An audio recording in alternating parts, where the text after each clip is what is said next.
The indie world is full of wonders. There are low-effort ports like most off-road sims, and there are great games like Stardew Valley. You never know what you might find, especially now that we're getting a lot of 3D indie games instead of just 2D. What we're diving into today is one of those little gems you find in a mountain of titles. Advertised as being a mashup of Zelda Breath of the Wild and classic Tomb Raider, here is my review of Cynthia hidden in the Moonshadow for the Nintendo Switch. The story of this game is around Cynthia, a woman that traveled away from her village and loved ones to learn to be a huntress, trying to better herself and be able to take care of not only her, but her husband as well. She returns to the village after her studies only to find priests from a nearby army having invaded. She must then sneak past the army and use her skills with a bow to find out what the army is after and save her village. In terms of plot, I find this game pretty okay. There isn't much story you see in actual cutscenes, the backstory more in collectible notebooks you find on your journey. It's interesting, though a bit on the basic and cliche side, especially when you get to the game's antagonist.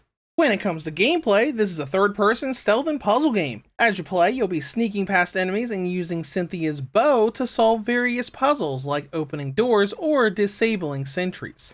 With main progression, this is a relatively linear adventure. There is a good bit of exploration with some of the more sandbox-style environments, but all in all, it's very linear. Now, when you get put into these areas, you move around and solve puzzles to get to where you need to go. Flip switches to extend a bridge, use floor puzzles to open up doors, and the list goes on. Despite it looking as if the game would have a lot of archery combat, there is very little actual fighting in this game. That's where the stealth comes in.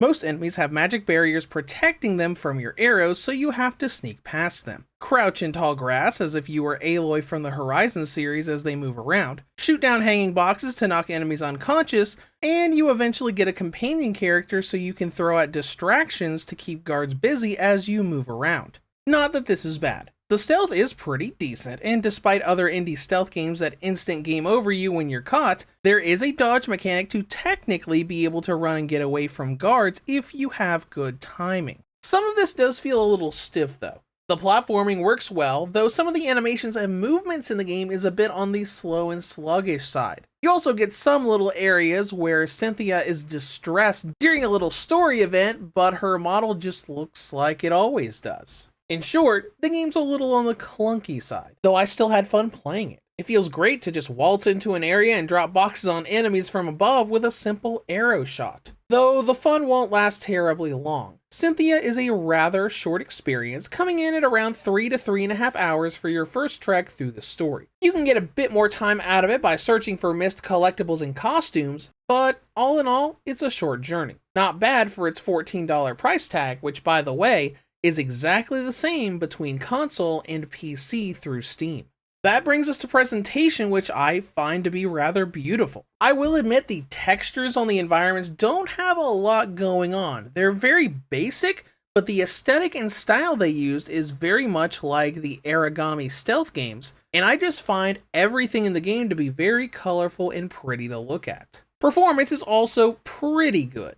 The frame rate is nice and smooth, though it does hiccup into the high 20s from time to time in both docked and handheld modes.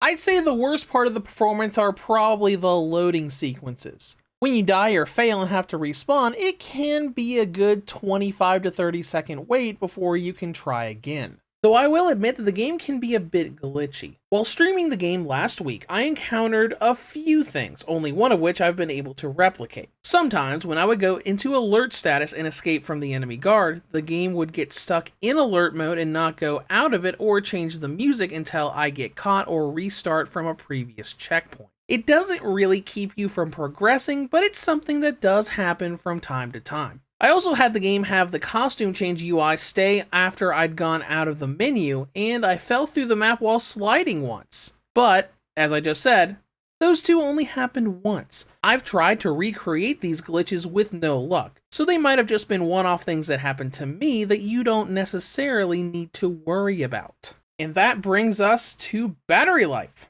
On the original and light models, Cynthia gets a battery range of 2.5 to 3.5 hours, while the V2 and OLED models get a range of 5 to 6 hours. In conclusion, Cynthia is a cute little game that looks pretty and is optimized pretty well. Now, on the downside, the game can be a little glitchy at times with the alert status and has slight frame hiccups here and there. If you can deal with those hiccups, it's pretty good, especially for having been thrown together by such a small team. Reviews to Go rates Cynthia, Hidden in the Moonshadow for the Nintendo Switch, an 8 out of 10. If you have any comments or questions, feel free to leave them below. Thank you for watching, and have a great day.